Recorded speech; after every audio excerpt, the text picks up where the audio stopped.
Bonjour à toutes et tous, bienvenue pour ce nouveau tutoriel de physique en optique, optique géométrique avec 3 cas particuliers qui souvent vous posent problème. Ce sont les cas où l'objet ou bien l'image se situe à l'infini. Premier cas, j'ai donc représenté un objet AB situé à l'infini, c'est ce que j'ai signifié ici et là, avec le point A et le point B qui sont dans l'axe en direction de l'axe optique principal. Comme l'objet est à l'infini, les rayons sont parallèles entre eux, les rayons venant de cet objet sont parallèles entre eux, et comme A et B sont dans l'axe de l'axe optique principal, les rayons incidents sont en plus parallèles à cet axe optique principal. Si je cherche l'image, je sais que quand des rayons incidents sont parallèles à l'axe optique principal, ils émergent en passant par le foyer image. C'est ce que je fais tout de suite.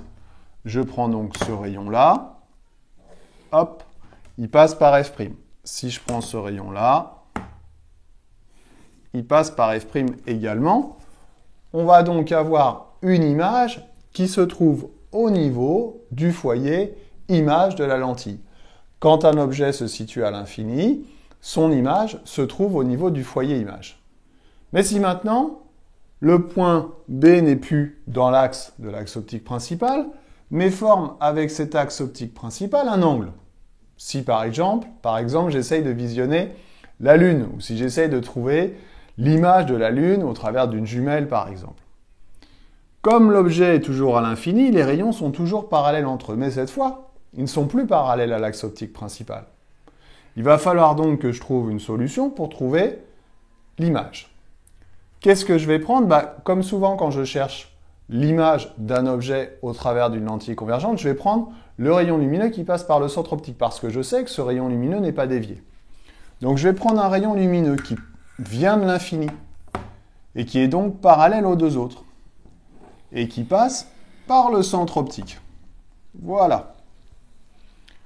Puisqu'il n'est pas dévié, il continue sa route, et il passe au niveau du foyer image, par un plan qu'on appelle le plan focal image. Alors ce plan focal image, je vais le tracer.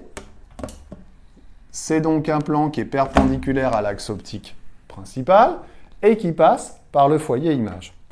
Je me retrouve donc avec un point d'intersection, ici, entre le rayon qui provient de B et le plan focal image. Je sais que quand un objet est à l'infini, son image est au niveau du foyer image. Eh bien, si un objet est à l'infini mais incliné par rapport à l'horizontale, son image va se trouver au niveau du foyer image, mais pas sur le foyer image, mais bien dans le plan focal image. Ça veut dire qu'ici, on va avoir le point B', image du point B situé à l'infini, par la lentille convergente. Alors, tous les rayons qui proviennent de B passent par B'. Je peux donc tracer cette fois les deux autres rayons manquants. Toc. Et ils vont forcément se couper au niveau de B'. J'ai orienté mes rayons lumineux. On a donc B' ici, que je peux symboliser par une petite flèche, et A' qui va bien sûr être sur l'axe optique principal. A' est donc confondu avec F'. Voilà.